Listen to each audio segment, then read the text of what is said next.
Hello and welcome to Access Asia, and here are our main stories this week. A stern warning from Xi Jinping at a summit with Donald Trump, essentially telling the US to back off from Taiwan if it wants to avoid confrontation. The Philippine Senate went into lockdown as a politician wanted by the International Criminal Court tried to dodge his arrest. Ronald de la Rosa is accused of war crimes as the chief enforcer of a brutal war on drugs waged by former President Rodrigo Duterte. And climbing season has kicked off in the Himalayas as elite Sherpas secured a pathway around a huge chunk of ice blocking the usual route to the summit of Mount Everest. US President Donald Trump has wrapped up his visit to China, his first since 2017, and delayed by a few weeks due to the war in Iran.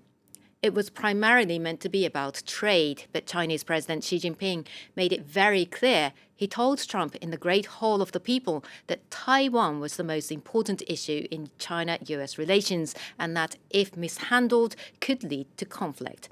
For his part, the US's official statement made no mention of the island.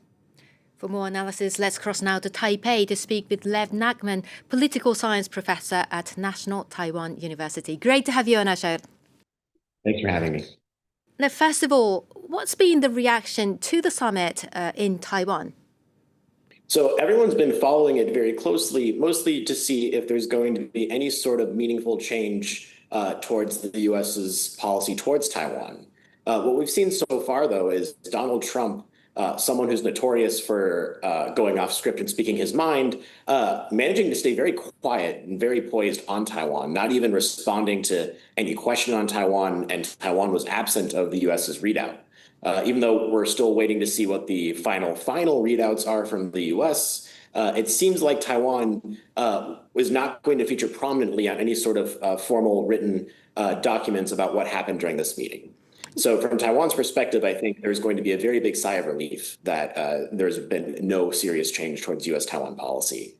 A sigh of relief for Taiwan, maybe, but that absence of the word Taiwan in the US's official statement was also shocking in itself. What can we read from this? I mean, can we read that it's Trump's way of responding to China's demand that it wants any changes to its wording? What can we read more? The lack of including Taiwan is really more a matter of showing that it wasn't necessarily on America's agenda, even though we know it was on China's agenda. So because it featured very heavily in Xi Jinping's statement, which is normal and expected, and it's worth noting that what Xi Jinping said about Taiwan in his statement, although might come across as scary, is actually fairly normal. He's been saying the same thing for many years.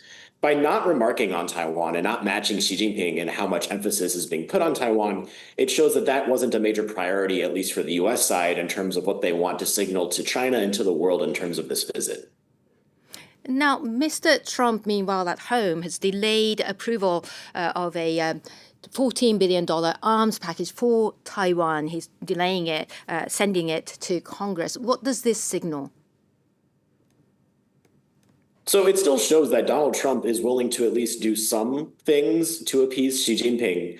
And delaying weapon sales is certainly going to be a bit of a carrot that is very upsetting to Taiwan. Now, it's worth noting that delaying weapon sales, while certainly not good and does not help the US's image in Taiwan, at the very least doesn't come with any sort of meaningful policy change that many were afraid was going to happen during this trip. However, it is worth noting that there is a decline in perceptions of America and perceptions of America as a trustworthy ally. But most in Taiwan still believe that in the event of a conflict, we're going to see America's support for Taiwan nonetheless. And what cause does Taiwan have to keep the US by its side? Its semiconductor industry is obviously very important for the US. Of course.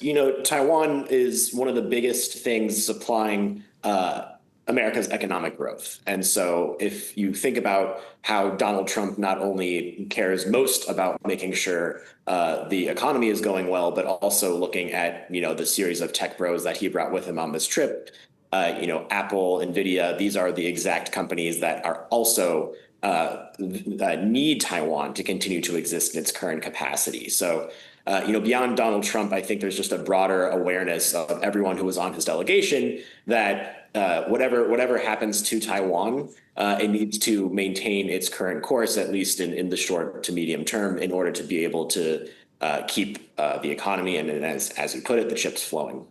And just very quickly, is China readying itself for a potential military intervention when it comes to Taiwan?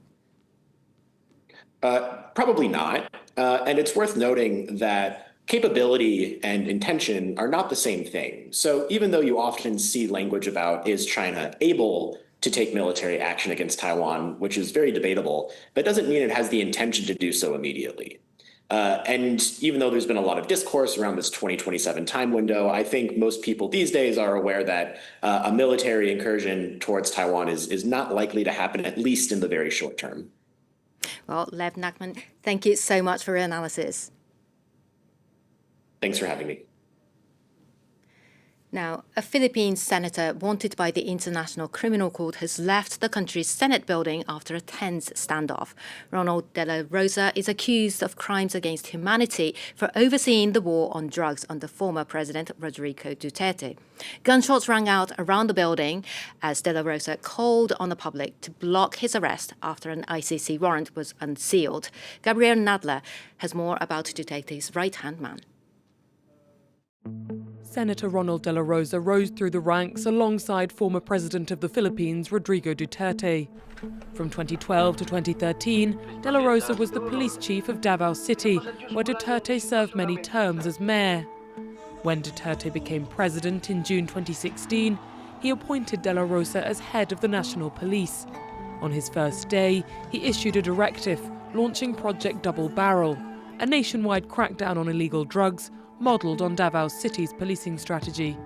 De La Rosa had publicly vowed to crush drug lords and kill thousands, but said this violent rhetoric was merely a tactic to ensure people respected the law. My role was to lead the war on drugs. Having a war on drugs doesn't automatically mean we want to kill all people. Of course, if the lives of the policemen are at risk, they should be able to defend themselves. Human Rights Watch allege that police used a strategy called Oplan Tokang, encouraging low-level drug dealers to surrender and then executing them in extrajudicial killings. This week, the International Criminal Court unsealed a warrant for his arrest on charges of crimes against humanity. De La Rosa then tried to evade arrest by sheltering in the Senate building, to the outrage of families who lost loved ones in this so-called war on drugs. Lumabas ka na. Show yourself, surrender and face your crimes. If you have not committed any crimes, then you are innocent and it is time to defend yourself. But there is due process for you. Unlike our children, where was the due process when our children were killed? The government has acknowledged 6,248 deaths resulting from the anti-drug campaign, though activists estimate the real toll was far higher. In Nepal, a team of elite Sherpas reached the summit of Mount Everest after securing a pathway around a huge chunk of ice blocking the usual route. But concern mounts over safety as the obstacle has left hundreds of climbers stranded at base camp, just as Nepal issued a record number of permits. France 24's Antonia Kerrigan joins me for more. Hi, Antonia. So, first of all, tell us what happened. Well, so on Kundu Falls, that's between Everest Base Camp and Camp Number 1, a large crack appeared in the ice, and that then meant a large chunk of ice the size of a block of flats was threatening to fall on climbers. That's a problem which might become more and more frequent. Let's have a listen to a local travel agent on the subject.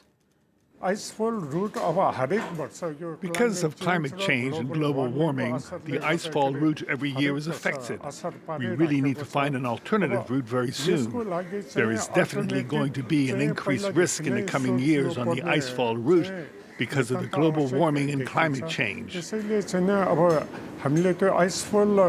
Well, as you say, Yuka, they have found a solution for this year. It's not for the faint-hearted. It involves ladders tied together over a crevice. Now, the season officially began on Wednesday. You can see in those images how they're doing it. That's a few weeks late because of this ice block complication, as we've said. And the Everest season's already very short. It's only 5 to 6 weeks long. It's squeezed between a period of high winds and, of course, the monsoon snowfall that comes afterwards. And this year, of course, with about 1,000 people expected to try and make the summit, there are real fears of overcrowding on this very treacherous route. And Antonia, the Everest industry receives a great deal of criticism, doesn't it? Climbing it is only possible thanks to Sherpas who risk their lives for low pay. Yes, so climbing Everest, as you say, it's a luxury product. It's reserved for the very wealthy. It costs about between $40,000 and $80,000 to make the ascent, including the permit and the various Sherpas services. Sherpas' includes cooking and carrying, but also what we've seen in those images, they're taking risks, huge risks, so that their wealthy foreign clients don't have to, going up the mountain to set up the routes ahead of time when it's not necessarily secure, also sometimes working in unfavourable weather conditions that their clients avoid. 2 Sherpas have already died this month on Everest. It is a well-paid job by local standards. They can make about $5,000 in a season, but given the enormous wealth of their clients and given the outsized risks they're taking, it really does feel like a pittance for what they're putting on the line. And what about the environmental cost of all this? Well, with hundreds of visitors a year, of course, the world's highest peak has also been nicknamed the world's highest garbage dump. Various camps are now littered with discarded oxygen tanks, abandoned tents, food packaging, even, unfortunately, human organic waste, because there are toilets at base camp, but nothing higher up the mountain. Each climber is thought to produce and leave on the mountain about 8 kilograms of rubbish. And as glaciers melt with climate change, it's making its way into the local waterways. So it's really disastrous in terms of its environmental footprint. Now, Nepal needs this. They're a poor country. They need the money this industry brings, but they are trying to calm this over-tourism. They're trying to incentivise climbers to bring rubbish down off the mountain and also encourage climbers to take on other mountains in the Himalayas instead. They've recently made permits free of charge for 97 other peaks in the hope of sharing out that load. Well, Antonia, thank you very much for that. And that's it for this edition of Access Asia. Thanks for watching and see you next time.